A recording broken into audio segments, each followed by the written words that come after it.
A little bit of house cleaning tips. Is everybody cool if this does not go 50 minutes? That's a long time to keep people's attention. I might push 30, 35, 40 if you're lucky. Does that sound good? Cool. Also, any Q&A, I don't do Q&A usually during my talk. I do Q&A after, and I have to actually split after this. So, follow me on Twitter, follow me on LinkedIn, follow me on Blue Sky. Any questions you have, hit me up there, and we will get them answered. Is everybody cool with that? Yeah. Is everybody on social media? Yeah. Twitter? Raise your hand. Everybody that has their hands down needs to get on Twitter. Blue Sky. Everybody that has your hands down, get on Blue Sky. LinkedIn. All right, cool. All right. I dig that. I dig that. Has anybody ever seen me give a conference talk before? No. No? Oh, you're a newbie. You are in for a treat, my friend. And you're sitting front row. Oh, yeah. That's a bad decision on your part. I'm just going to have the microphone. So whose first DevFest is this? Really? Wow. Michigan DevFest is one of the best DevFest. I'm a former GDE. I'm a former a lot of things. Microsoft MVP, ABC, HBO, whatever the case may be. But I kind of hold this event kind of close to my heart because I've been speaking at this one for a handful of years now. I also speak at the DevFest in Windsor. I know the organizers over there. I've spoken at DevFest around the United States when I was a GDE. So huge shout out to Dave and the whole crew for inviting me and bringing me back to speak. I'm a Michigan born and raised, a Detroiter. My birthday is also 313. I have it tattooed on the back of my neck. So being from Detroit, born and raised, has a different meaning for me than most. I've had a lot of people call me Mr. Detroit this, Mr. Detroit that. But being from the 313 and having events like this, which is great, feels really good. So if you see any of the volunteers, if you see Dave, any organizers, make sure that you give them some knuckles, give them a hug, tell them thank you, because what they're doing here is big, and this event is way bigger than it was last year, and way bigger than the year before, which is awesome to see. So they're doing a lot of great things. Also thank the sponsors if you can. I know I saw some sponsor booths out here. If it wasn't for sponsors, we wouldn't have events. How many people go to conferences a lot? Who am I gonna see at Code Mash in January? Anybody going to Code Mash? Oh, one of the best events in the Midwest to kick off conference season. It's at the Kalahari in Sandusky, Ohio. It's in the Kalahari, so you don't have to be out in the cold. Has anybody ever been to a Kalahari? Sandusky. Yeah, so it's a water park and a convention center. It's a really, really good time. It's the second week of January. They've been doing it for years. I've been a Code Mash speaker attendee. I've worked on the speaker selection committee. I've been a part of the Code Mash world for over a decade now. And it's one of the best events to be at, and especially in January. Because I mean, it's cold here in Michigan, but you can go to Kalahari. But if it wasn't for sponsors, we wouldn't have events. Because sponsors bring the money and you need money for these events, right? So if you get a chance to thank any of the sponsors, please do that for me. I would much appreciate it. Going back to social media. This is the official hashtag for the event, MIDevFest 2025. So if you are tweeting on LinkedIn, on Blue Sky, whatever the case may be, throw this hashtag on there. And that would be extremely appreciated so we could see the engagement of the event and see what's going on. And if you could throw this one on there too, developer community. I kind of alluded to this. I love the developer community. I've been on the road for 3 weeks. I just have been in St. Louis twice in 2 weeks. Flew home last night from an event called Supercomputing, my company sponsored. It's a big HPC event. It's kind of like a Dreamforce reInvent, but for HPC. And that was really cool. Came in last night, woke up today, and now I'm here on a Saturday with you, right? That says a lot about people who, thank you, I appreciate that, that give up their time and energy to come speak on a Saturday. Because let's be real, this is a Saturday, right? And it's beautiful outside right now. And the Wings are playing right now. Does anybody have an update on the Wings game for me? Hurry up, hurry up, hurry up. They dropped the puck at 1, and we're here. Who's got the Wings game? No? Oh. 2-1? I was going to wear my Wings jersey, but I totally forgot. I didn't know until I was in the shower this morning that the Wings game was on. But I was wearing my Lions My man, I like it. I like it. But developer community is my lifeblood. I travel around the world. I do conference talks. I live out of hotels and airplanes and in suitcases. I sacrifice time with my family, but she's here right now, so I really appreciate that. She's my camera girl. I live for you, right? This is a safe space. We're going to have fun. I might crack some jokes. I might get vulnerable. Maybe not in this talk. If you've seen me give a web accessibility talk, you might have seen me be vulnerable in one of those. But hashtag developer community, so the developer community can track the engagement of what's going on, as well as myself. Also, I want to plug this. I organized Detroit.js. I've been a part of Detroit.js since its inception. I created that logo 10 years ago.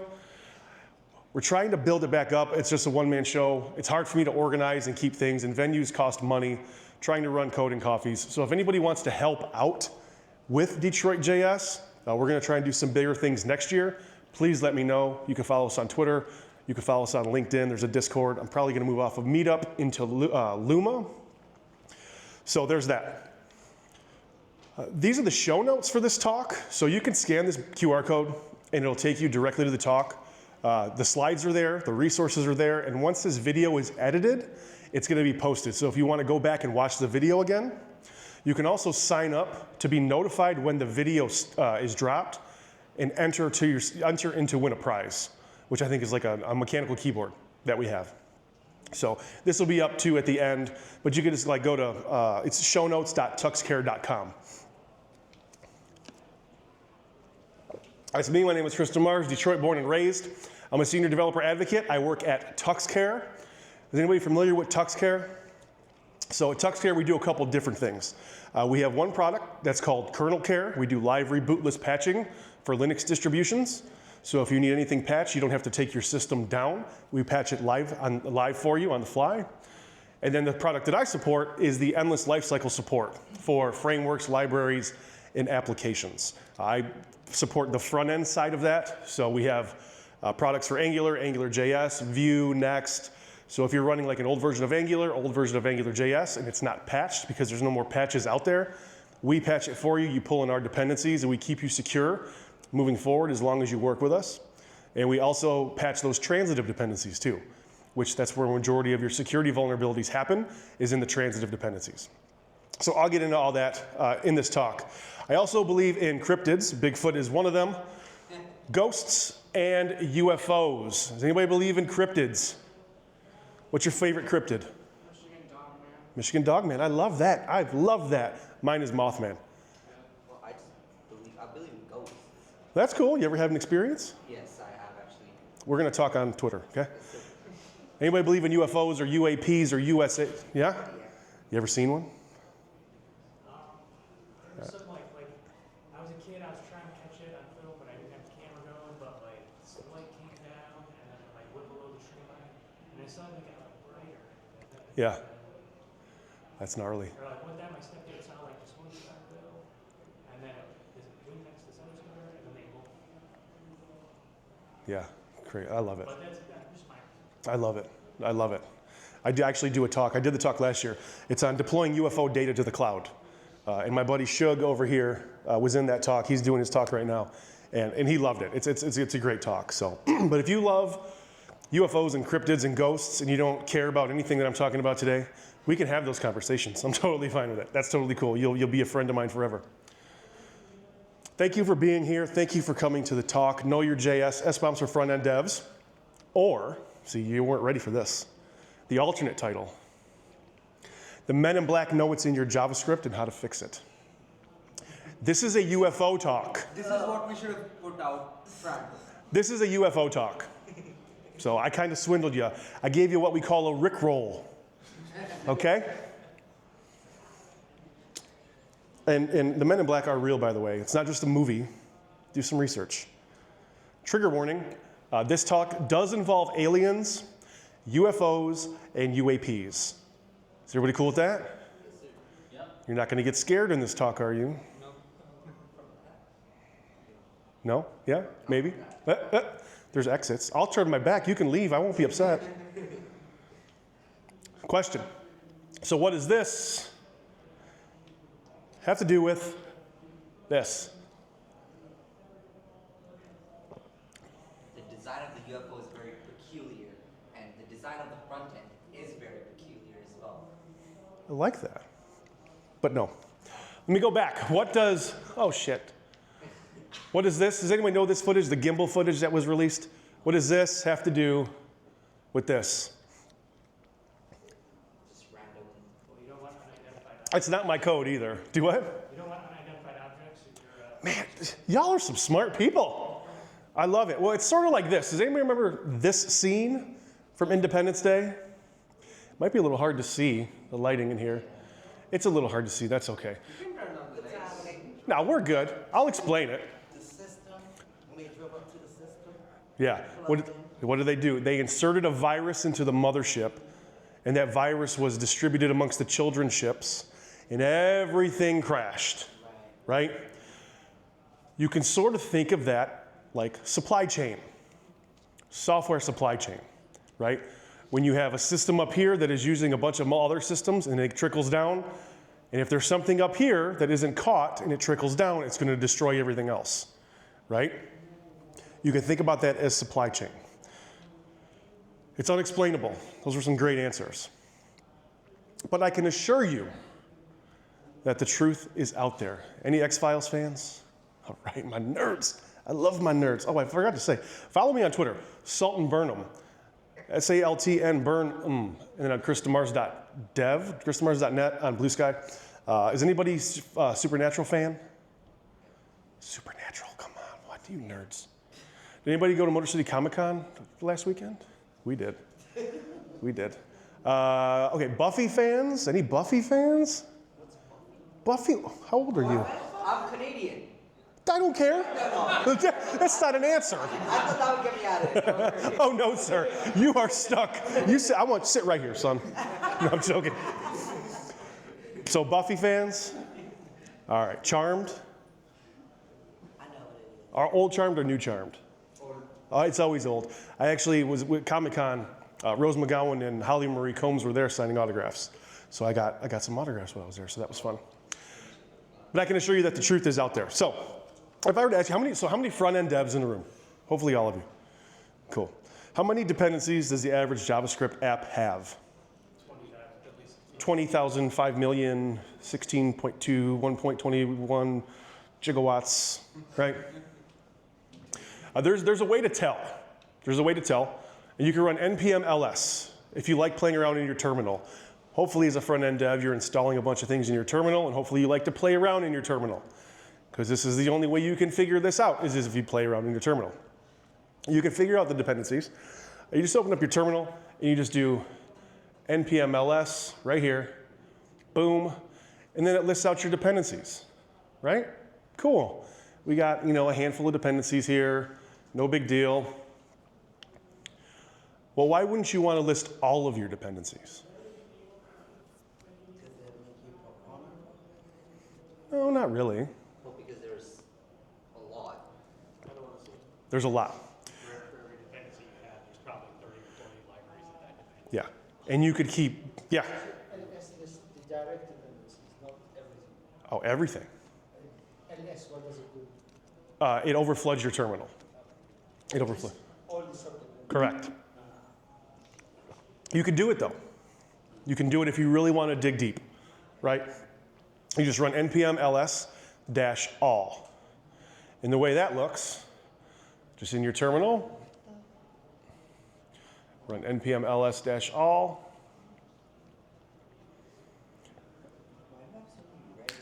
And it did it extremely fast, but you can see it's going,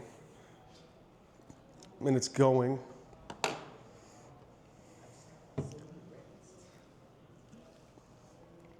And it's going. And it's still going. It does stop eventually.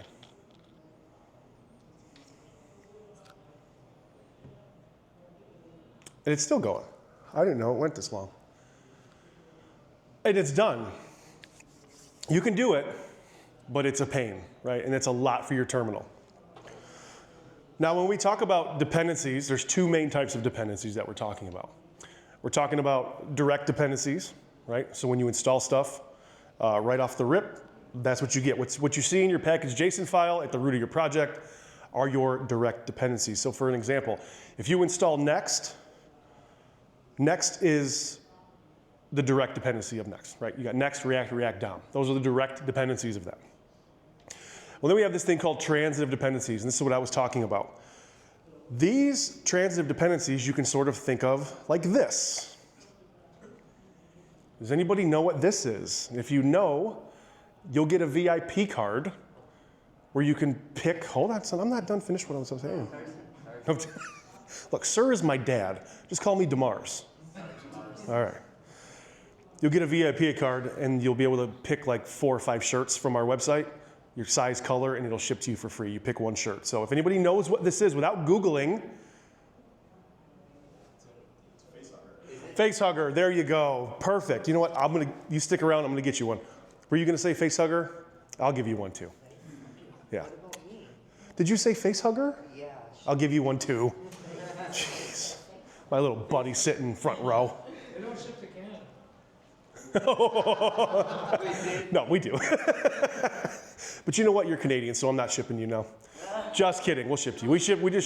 We just shipped one out to Japan, actually. So it was the first ever shirt we shipped out to Japan. So Facehugger is from the Alien franchise. So when an egg opens up, a facehugger comes out. A facehugger kind of implants an embryo into the body of the human. They don't know what's going on. So that human starts walking around endlessly, not knowing that they have something inside them that's growing.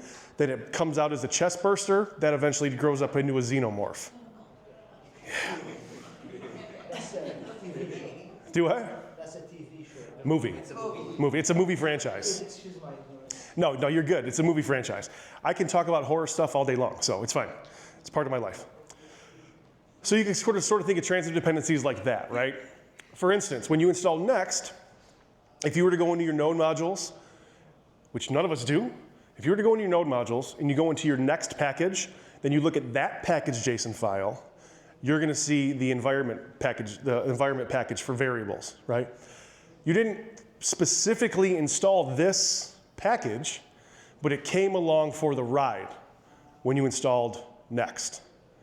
So there could be something malicious within this package and you don't know it, right? Or you install something that looks like that, which we'll get into as well. So let's use this example right here. Let's install a UFO tracker, right? npm install UFO-tracker. And this UFO tracker already has some sample data in it. This sample data comes from Project Blue Book, the Hynek report, the Roswell files, captured the Betty and Barney Hill story. I could go on and on and on, but it already has some sample data within that, right? Okay, cool. We got this awesome data set. We can add to this data set, maybe using Claude, right? We can add to it, or we can do our own research and add to it, whatever we want to do. We start working with this, we start building out the UI, and then all of a sudden we start getting weird phone calls on our phone. I know, right? You know, Canadian area codes come over onto my phone. Weird text messages. Knocks at the door, letters to the door without return labels on them. And we start to wonder, what the hell is going on? Well, I installed this, let me do some digging. Let me pop into my node modules folder, look at this package I installed and see what packages came along with that. Then you go in there and you see this. MIB package 1.3.4. That's not good, right? Because now you got these cats that show up at your door. And they want to confiscate your equipment, or they're going to tell you, delete everything that you have, burn all of your files, etc. Or you'll see us again. That's not what we want. We don't want that to happen. The reason I bring all of this up, there was a couple different attacks that have happened recently. This one right here, active npm attack escalates 16 React Native packages for GlueStack. Is anybody working React Native? Okay, are you familiar with GlueStack? It's like a UI framework for React Native components, right? There was a malicious package that was published that affected GlueStack's packages. And it was 16 of them, right? So maintained by GlueStack, the compromised packages included React Native ARIA Focus, which is an accessibility package, utils, overlays, interactions, toggle, switch, checkbox, radio, button, menu, listbox, tabs, combo box, disclosure. That was in there. It's a different disclosure than what I'm talking about. Slider and separator, as well as GlueStack UI utils. It was eventually fixed, of course, but this was a recent one. It was linked to the rand user agent NPM package that just generates random users. Another big one that has happened recently was this one. Is anybody familiar with this? Yeah. The Shai-Hulud worm that happened, right? This was the package right here, @control/tinycolor, which was just a color function. A big supply chain attack affected over 40 NPM packages, 2 million weekly downloads in a critical severity level. That just happened because of supply chain and transitive dependencies, right? This is a direct dependency. It can be, but it's also very much a transitive dependency that's being used out there. And this stuff goes all the way to the top.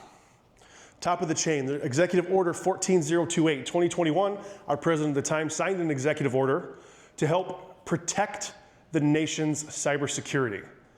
So if you want to check that out, just Google it. Just Google Executive Order 14028. If you don't want to do that, like I said, these slides will be available. They're already available. You can open the slide. It'll take you to my slide deck. Click on the link.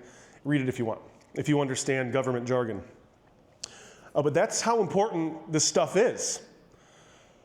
If you've seen me give an accessibility talk, which I've done for many years all over the world, I talk about 3 things that fall under the UX umbrella, the user experience umbrella: accessibility, performance, and what would the third one be? Security. Because no one cares about any one of those until shit hits the fan.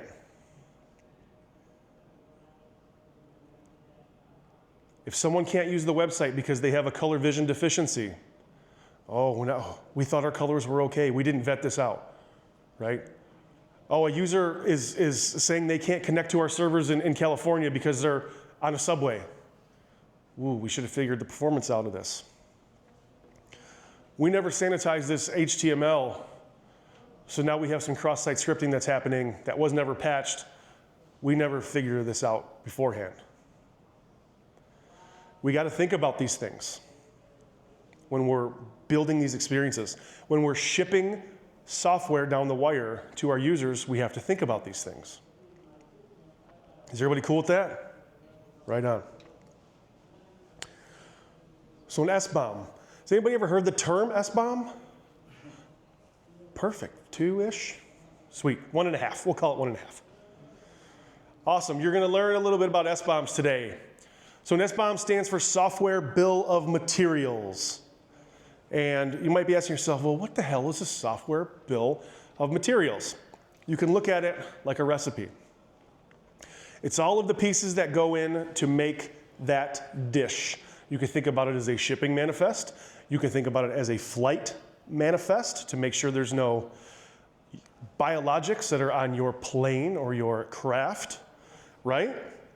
It's all of those pieces. It's names, it's versions, it's people, software, licenses that go into your software bill of materials. This is a great quote. This was from Tahir on Medium. An SBOM, or software bill of materials, is a detailed machine-readable list of all components within a piece of software, including dependencies, metadata, and relationships between components. A lot of moving pieces all over the place that are all part of the SDLC that go into your SBOM. So why do we need it? Why do you think we need it? For the exact reason you just said, we need to know the dependencies to know where we might get attacked. Transparency. We need to know what is going into our software before we ship it. No questions asked. We also need it for disclosure. It's something we want to know. It's something our customers and clients want to know if they don't know how to generate their own SBOM, right? We can generate an SBOM on our end and pass it over to the client if you want to. Or we can teach them how to generate their own, right? But it's about transparency and it's about disclosure. I love this. Were they human or non-human biologics? Non-human. Does anybody remember this when this was going on? The disclosure stuff with David Grush, whistleblower? No? Hey, I thought you guys, is anybody a real nerd in this room? Your hips like, yep, I am. You did? Cool, awesome. I'm not telling you, Canada. I'm in high school as well. I don't care. You learn this stuff early on and you'll be better off. You're never going to see me talk at another conference ever, are you? No. I'll actually be in Montreal in February speaking at a conference, so go to Montreal. I have exams and stuff. I don't care about that. Exams can wait. It's fine. I'll help you study. Don't worry. But they're critical for two main things, too, at the end of the day. Security, because we want to make sure that we're secure. We want to make sure that the software that we're shipping is secure. Anything that we're creating that's open source, we want to make sure that that's secure and that we can continuously maintain that until it goes end of life. And compliance. Compliance is a big one. We want to make sure that things are compliant. A buddy of mine who helps to run Michigan.NET, the .NET user group, which I speak at, he and I had a conversation after this talk about compliance. And I'm paraphrasing, don't quote me, but apparently there's a licensing or a compliance standard out there that if you are building open source software, there has to be an open source license associated with that. And if that is used anywhere else, anything that's used with also has to be open source.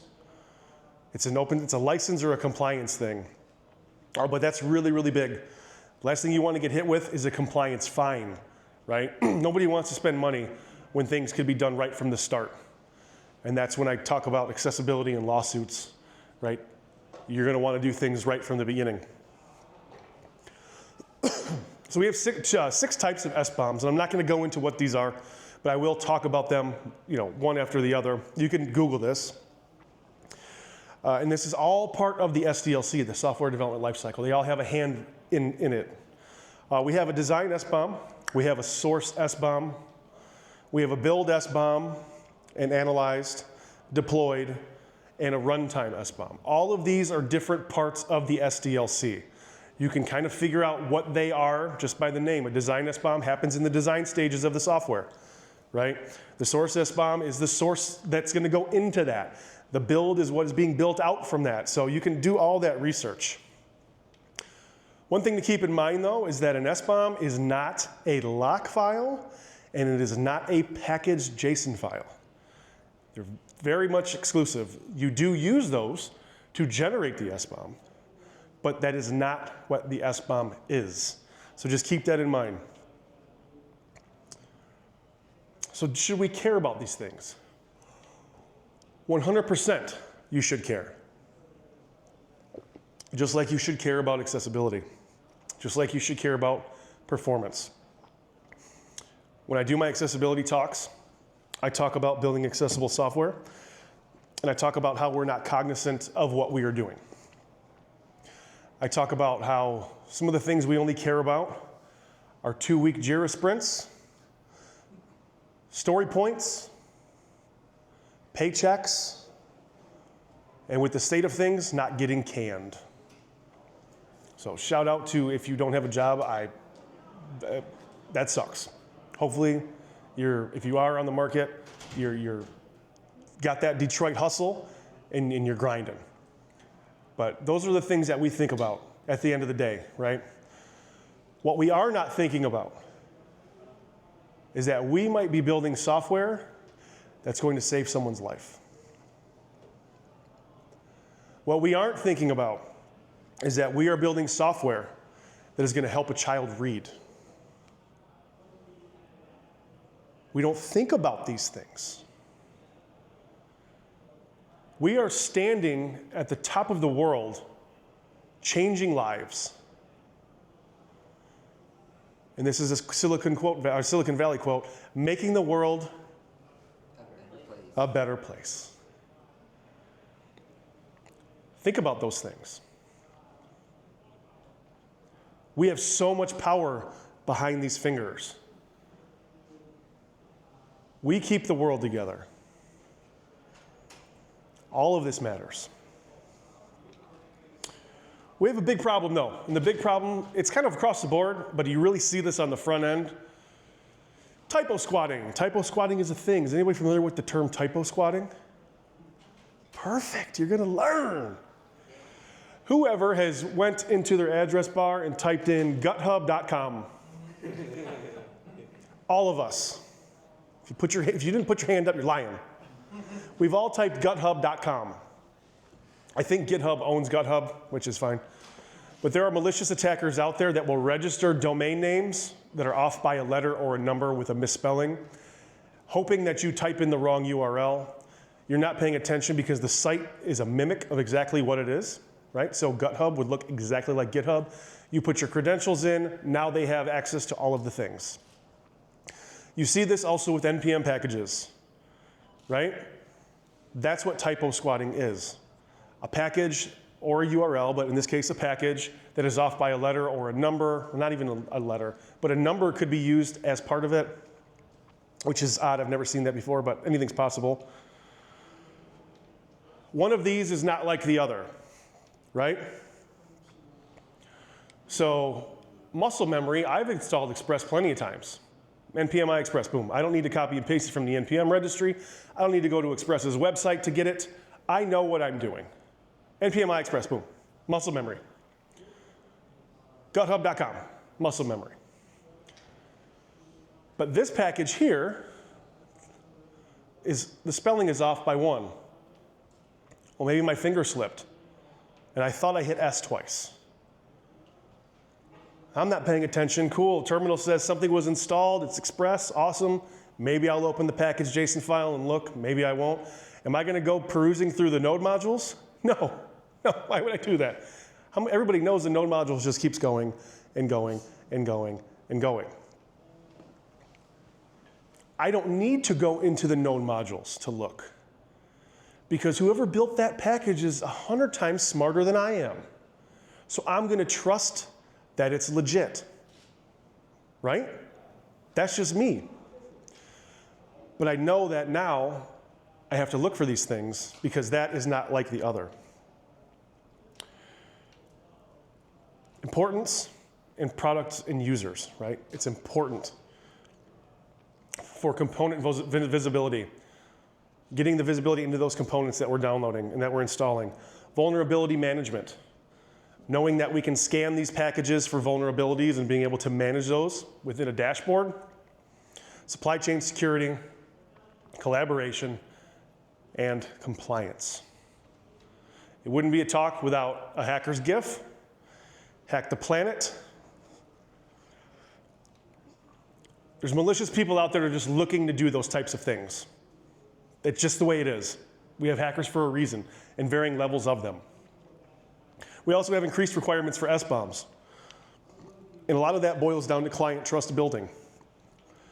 And what I mean by that is policy recs. There's a lot of policy recs nowadays that require SBOMs. Process for older solutions. SBOMs are not the newest, they weren't around 20, 30 years ago. Let's put it that way, SBOMs, right? So you have old systems that need SBOMs generated. There's still a lot of enterprise out there.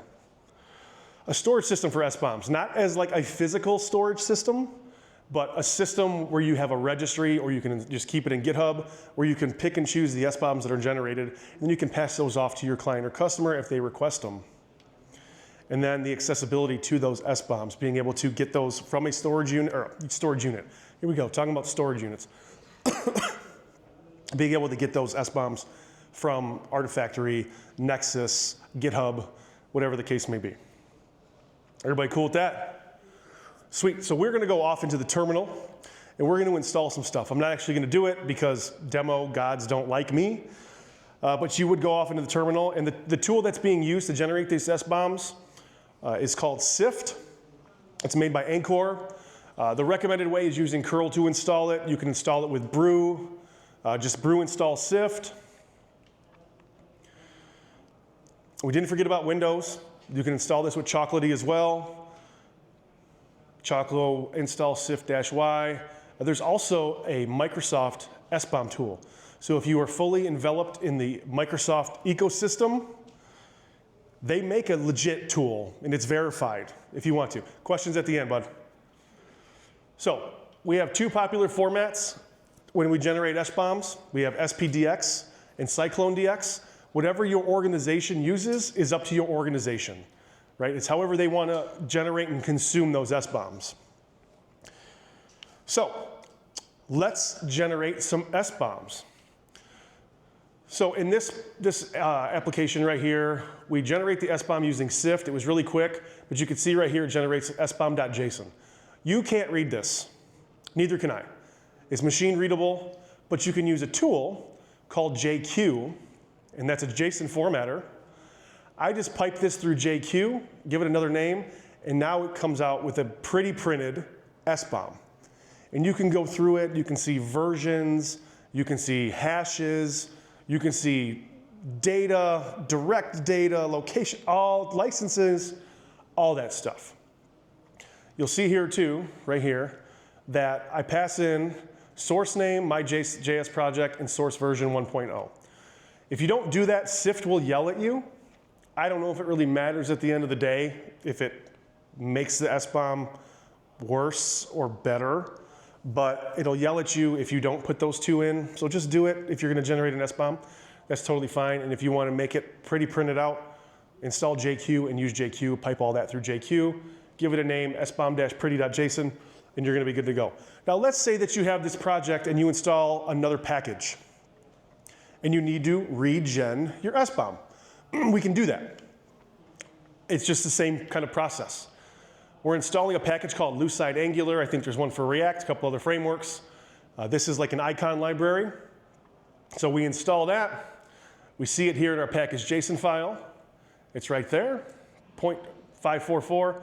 What the hell just happened? Let's try this again.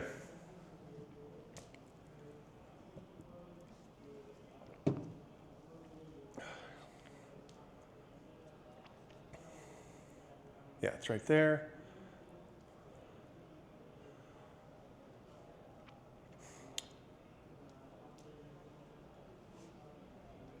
We regenerate that SBOM. It checks all the files. We run it through JQ again. We do a search for Lucide, and it's there. So anytime that you install a package, regen an SBOM, and it'll be there inside that manifest for you. Would that create two different, like another set of files? No. No, it's just, you're just generating one SBOM. So you could delete that SBOM and generate. That's what I usually do. I'll just delete it and then regen it. So you can also do security within your security, which is kind of cool. SBOM security. There's two tools out there that I know of that I like to use. Gripe is by Anchor as well, and Sneak. Is anybody familiar with Sneak? Cool. So you can run a CVE tracker or CVE check within that SBOM, common vulnerability and exposure. That's how we identify what security vulnerabilities are out there, through CVE dashboards and vulnerabilities that are announced. So this one, you just generate the SBOM like you would. And you don't have to pretty print it if you don't want to. If you want to, that's fine. And you run Gripe on that SBOM, and it'll spit out some of the CVEs that are within that. Then you can take that information and get it patched, or look for those patches somewhere, like a company like TuxCare, and then we'd come in and you pull in our dependencies, and we keep you patched. So that's pretty cool. You could do a lot of this stuff too in a GitHub workflow. Scan the project directory with Gripe, and you can do it that way if you're just doing the current directory. If you want to scan the SBOM and then run Gripe, you can generate the SBOM, boom, in your workflow on push to, I wouldn't do it in main, but maybe like a dev release or a test branch. Generate the SBOM, run Gripe through it, and you'd be good to go with GitHub workflows if you're using GitHub workflows. So to recap what we have learned today in this sesh, SBOMs are important. And you saw this in another slide for component visibility. Visibility. We want to make sure that our we have visibility into our components. Vulnerability management. Supply chain security. Collaboration amongst organizations and teams and people. and compliance. We want to make sure that we're compliant. If you miss this, you can scan it again. I'll leave it up for like 3 seconds.